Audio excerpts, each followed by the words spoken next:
রসগোল্লা যদি এইভাবে বানান তা কোনোদিন ফেল হবেন না। উপকরণগুলো দেখাই। কর্নফ্লাওয়ার, বেকিং পাউডার আর নেব সুজি। হয়ে গেলে 1 কাপ নেব ছানাটারে একটা প্লেটে নিয়ে ভালো করে হাত দিয়ে ম্যাসেজ করে নেব।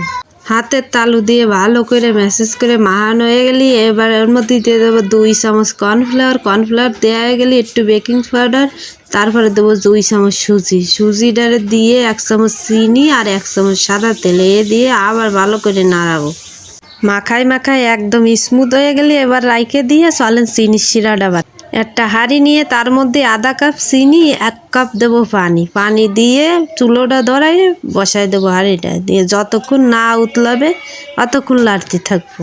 ওর মধ্যে একটা ইলাচও দিয়ে দেবে। ওর এদিকে উতলাতে থাক, চলেন রসগোল্লা গোল গোল বানাই ফেলাই। যাই ছানা ডারে নিয়ে গোল গোল করে রসগোল্লা সব বানাই নিছে। শিরাটাও উতলাই গেছে, এবার এক এক করে সব